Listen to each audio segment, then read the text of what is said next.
Welcome to our channel. నేను నరేష్. ఈరోజు మనతో పాటు ప్రముఖ నిర్మాత నట్టికుమార్ గారు ఉన్నారు. మాట్లాడదాం సార్. నమస్కారం. నమస్కారం సార్, మీరు కాంగ్రెస్ పార్టీ సానుభూతి పరులు.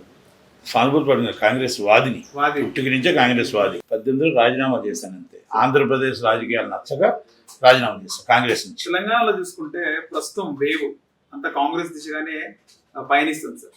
అంటే ముందు బీఆర్ఎస్ కి బీజేపీకి ఉండే, తర్వాత కాంగ్రెస్ ఆ పొజిషన్ తీసుకుంది. బీఆర్ఎస్ కి టగఫర్ గా చెప్పుకోవాలంటే కాంగ్రెస్ ఉందనే చెప్పుకోవాలి. దీనికి సంబంధించి మీరు ఎలా చూస్తున్నారు? ఏముండదు, బీఆర్ఎస్కి పోటీ కాంగ్రెసే ఎప్పటి నుంచో. అయితే ఏంటంటే వాళ్ళు వర్గ విభేదాలు పెట్టుకొని వర్గ గొడవలు అంటారు కదా, ఎవరో శత్రువులు. కాంగ్రెస్ పార్టీ వాళ్ళే శత్రువు. అందరూ సీఎంలే, అందరూ పిఎంలే. ప్రాబ్లంని రాహుల్ గాంధీ గారు, ప్రియాంక గారు, సోనియమ్మ గారు మొత్తం టోటల్గా అంతా కూడా కర్ణాటక రాజకీయం ఎలా జరిగిందో దాన్ని ఇక్కడ కూడా తెలంగాణలో కూర్చొని మిమ్మల్ని ఎవరు సీఎం చేయాలి, ఏం చేయాలి, ముందు ఎలక్షన్లో గెలండి. ఎలక్షన్లో గెలిచిన తర్వాత అందరూ ఒక తాటి మీద ఉండండి, సీనియర్స్ జూనియర్స్ కాదు. ఏం డిసైడ్ చేసినా అధిష్టానం డిసైడ్ చేస్తుంది. ఎవరికి అన్యాయం చెయ్యం, ఓకే? ఎవరికి కొత్త వాళ్ళకి న్యాయం చెయ్యం, అందరికీ చేస్తాం. అందరికీ కాంగ్రెస్ పార్టీ న్యాయమే చేస్తుంది. కనుక దాంట్లో మీరు ముందు ఫైట్ చేయండి అన్నారు. కర్ణాటక ఎప్పుడైతే గెలుపు చూశారో అందరూ ఒక్క తాటి మీదకి వచ్చేటప్పటికి టాప్ 1లో కాంగ్రెస్ ఉంది, టాప్ 2లో బీఆర్ఎస్ ఉంది. బీఆర్ఎస్ కాంగ్రెస్ నువ్వా నేను అనుంది.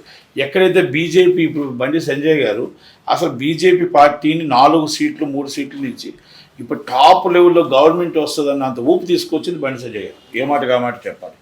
అలాంటిది వాళ్ళ ఇంటర్నల్ ఏం జరిగిందో తెలియదు, కానీ all of the sudden Congress గొడవలు బీజేపీలో చేరాయి. బీజేపీకి ఎప్పుడు గొడవలు ఉండవు, క్రమశిక్షణ పార్టీ. అలాంటిది ఈ కాంగ్రెస్ పార్టీకి ఇలాంటి గొడవలన్నీ బీజేపీకి వచ్చాయి. ఇప్పుడు కాంగ్రెస్ పార్టీ మొత్తం ఐకమత్యంతో ఉంది, బీజేపీలో ఇప్పుడు కొట్టుకుంటున్నారు. బీజేపీలో కొట్టుకుంటూ మొత్తానికి సాధించారు. ఇప్పుడు బండి సంజయ్ గారిని తీయించారు. బండి సంజయ్ గారిని తీయించడండి 60 సీట్లు 70 సీట్లు వస్తాయనుకున్న బీజేపీ ఇప్పుడు సింగిల్ డిజిట్కి పడిపోయింది. అది బండి సంజయ్ గారిని ఏ మాట కామాట చెప్పాలి, అది వాళ్ళ ఇంటర్నల్ ఏంటో తెలియదు, కానీ ఈజ్ అ ఊపు.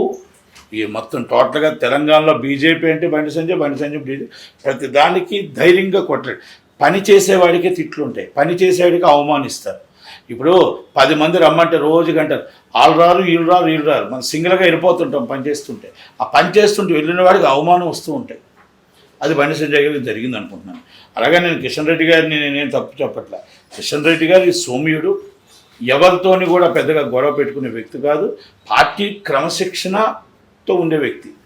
కాకపోతే అంటే దుందుడుకు అంటారు ప్రభావంతో బండి సంజయ్ గారు ఇప్పుడున్న బీఆర్ఎస్కి ధీటుగా వెళ్ళాడు. ఇలాగ బీజేపీ వేవ్ తగ్గింది, అధ్యక్షునిగా మార్చినా కూడా అంతగా ఫీల్ అవ్వలేదు బండి సంజయ్. వేవ్ లేదు కాబట్టి, అధికారంలోకి వచ్చే ఛాన్స్ లేదు కాబట్టి అంతగా ఆయన కానీ ఆయన అనుచరులు కానీ ఎక్కువగా ఆయన వాదనలు వినిపించలేదని చెప్పి అంటున్నారు సార్. బీజేపీ పార్టీలో అంటే నాకు బండి సంజయ్ కోసం కొంత తెలుసు, బీజేపీ పార్టీ కోసం తెలుసు. ఎందుకంటే కాంగ్రెస్కి వ్యతిరేకంగానే బీజేపీ పార్టీ ఆర్ఎస్ఎస్ పార్టీ నడుపుతుంది. ఎప్పుడు కూడా అక్కడ విభేదాలు ఉండవు. పార్టీ టికెట్ సీట్ ఇస్తే ఏమిచ్చినా వాళ్ళు ఏమిచ్చినా చిరస వహించవలసిందే, అంతే తప్ప అక్కడ లోకలోకులు ఇది అని ఉండవు. గ్రూప్ రాజకీయం నాకు తెలిసి అయితే నిజంగా ఆర్ఎస్ఎస్ కార్యకర్తలకు ఉండవు. ఇప్పుడు కొత్తలో వచ్చేసారు అంతా. బీజేపీలో కూడా మొత్తం టోటల్గా కొత్త నీరు వచ్చేసింది. అది అద్వానీ గారు, వాజ్పేయి గారు లేరు, ఇప్పుడు అంతా కొత్త నీరు వచ్చింది కాబట్టి ఉండొచ్చు. సార్, అయితే కేసీఆర్ అంటే వెనకాల కేసీఆర్ నుండి నడిపిస్తున్నాడు. కేసీఆర్ చెప్తేనే కిషన్ రెడ్డికి అధ్యక్ష పదవి ఇచ్చారని ఇవ్వండి. ఏదైనా జరగవచ్చు, జరగకపోవచ్చు, అనొచ్చు, ఊహాగానాలు ఎన్నోనో చెప్పవచ్చు, అది ఏదైనా చేయొచ్చు. దానికి మనం తిరిగినప్పుడు మనం మాట్లాడడం కూడా కరెక్ట్ కాదు. సార్, చాలామంది కవిత అరెస్ట్ అవుతుంది అనుకున్నారు లిక్కర్ కేసులో. అంటే అరెస్ట్ అవుతే సానుభూతి వస్తుంది అనుకున్నారు, కానీ అరెస్ట్ అవుతుంటే టకఫర్గా ఉంటుండే కదా సార్ బీఆర్ఎస్కి బీజేపీ. అంటే కవిత అరెస్ట్ కాకపోవడం వెనకాల కూడా వీళ్ళిద్దరు మైత్రి ఉందంటారా, కేసీఆర్ది మోదీది? ఇప్పుడు అదే కదా ఆల్ పార్టీ వాళ్ళు అంటున్నారు కదా, మేము అరెస్ట్ చేస్తే వాళ్ళకి మైత్రి లేనట్టు, అరెస్ట్ చేయకపోతే ఇద్దరు ఒకటైపోయి మేము నాశనం అయిపోతాం కదా, మేము బీఆర్ఎస్ పార్టీ కోసం కొట్లాడుతున్నాం. ఇప్పుడు కవిత గారిని అరెస్ట్ చేయలేదంట. కవిత గారిని అరెస్ట్ చేయలేదని వాళ్ళండం కానీ వీళ్ళండం కాదు. చట్టం ఇన్వెస్టిగేషన్ నడుస్తున్నప్పుడు నిజంగా తప్పు చేస్తే కంపల్సరీ ఎవరైనా శిక్షిస్తారు. అది కవిత గారే కాదు, నట్టికుమార్ గారు, మీరే కాదు, ఎవరైనా శిక్షిస్తారు. అది మరి ఇన్వెస్టిగేషన్ నడుస్తున్నప్పుడు అది ఏం జరుగుతుందో తెలియదు. కానీ వీడు ఇప్పుడు పార్టీ వాళ్ళు అరెస్ట్ చేయండి అంటే ఎలాగవుతుంది? ఇన్వెస్టిగేషన్ అనేది సపరేట్. ఇప్పుడు ED and CBI and separate investigation, not only Bharatiya Janata party. కనుక అర్థం చేసుకోవాల్సింది ఏంటంటే ఇన్వెస్టిగేషన్లో తప్పు జరిగితే కంపల్సరీ అరెస్ట్ చేస్తారు, తప్పు చేయకపోతే క్లీన్ చీట్ ఇస్తారు. Two purpose. అది దాన్ని బీజేపీ అరెస్ట్ చేయండి అని కూడా కరెక్ట్ కాదు. సార్ రీసెంట్గా రాహుల్ గాంధీ తెలంగాణకు వచ్చినప్పుడు ఆయన ఒక దగ్గర మాట్లాడుతూ దేశవ్యాప్తంగా ప్రతిపక్షాలన్నీ ఏకమైనవి, కానీ ఆ మీటింగ్కి బీఆర్ఎస్ వస్తే నేను రాను అని చెప్పేసి తెలంగాణ గడ్డ మీద రాహుల్ గాంధీ చెప్పారు. అంటే వాళ్ళు క్లారిటీతో ఉన్నారా సార్? అంటే ఎన్నికల తర్వాత కూడా పొత్తుకి ఉండే అవకాశం ఉండదు. ఎందుకంటే వాళ్ళు ఫస్ట్ నుంచి బీజేపీ మైత్రివనంతో ఉన్నారు, ఆంధ్రప్రదేశ్ను తెలంగాణ. అంటే ఫస్ట్ నుంచి ఏమైనా ఓటింగ్ కానీ అక్కడ పార్లమెంట్ వస్తే బీఆర్ఎస్ కానీ టీఆర్ఎస్ అంటే ఫస్ట్ ఇప్పుడు బీఆర్ఎస్ అయితే ఆ టీఆర్ఎస్ను వైసీపీ రెండు కూడా బీజేపీతోనే బంధం తీసుకుంటూ వాళ్ళకి సపోర్ట్ చేస్తూ పార్టీ సపోర్ట్ చేస్తూ వచ్చారు.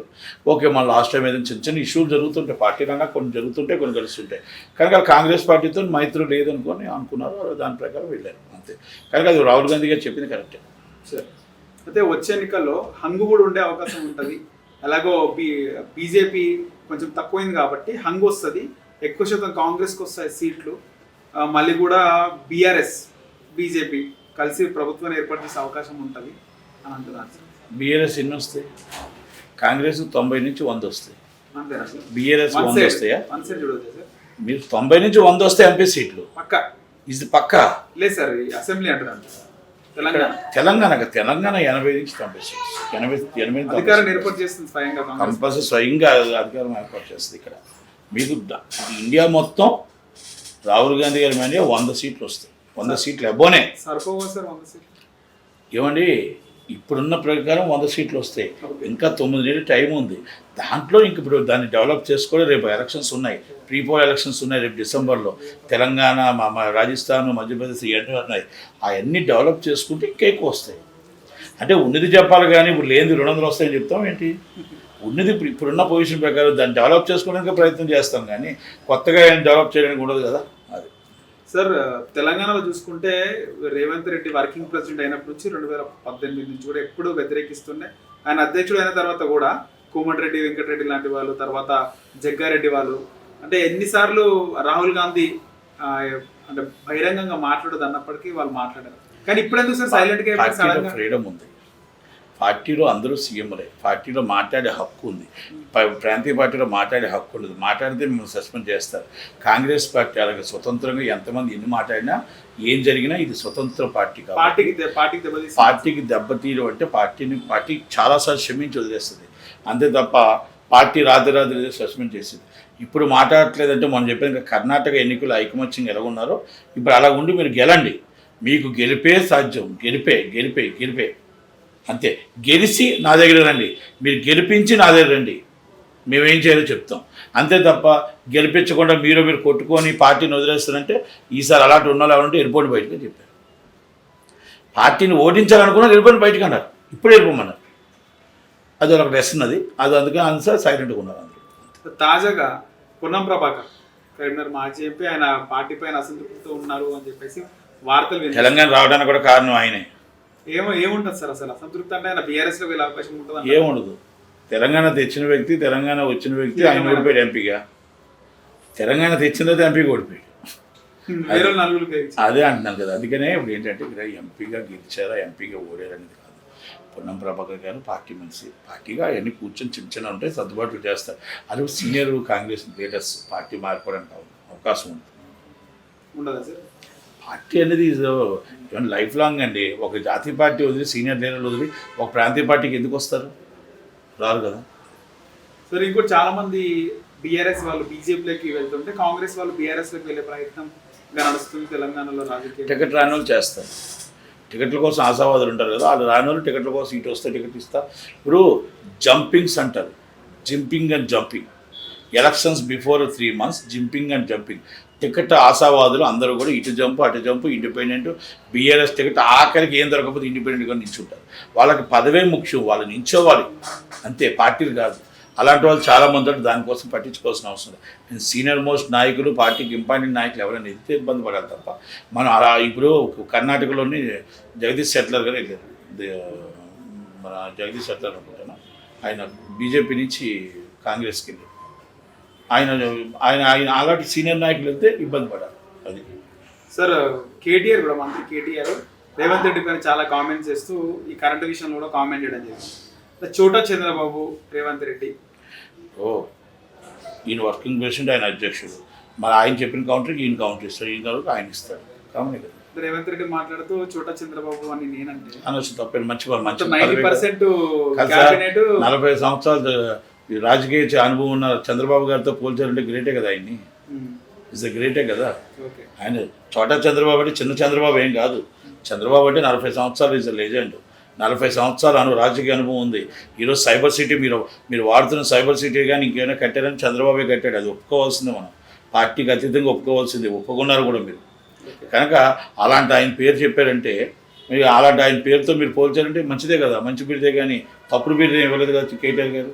సో ఆయన కూడా 90% క్యాబినెట్లో కానీ మంత్రులు ఎమ్మెల్యేలు అందరూ 90% టీడీపీ వాళ్ళే ఉన్నారు, మరి మీదేం పార్టీ అని చెప్పి కూడా అన్నారు కదా సార్. ఎవరు? కేటీఆర్. చంద్రబాబు నాయుడు గారు సైతం అందరూ టీడీపీ వాళ్ళు కదండి. టీడీపీ వాళ్ళు అంత, టీఆర్ఎస్ అంటే టీడీపీ, అది టీడీపీ వాళ్ళు అందరూ.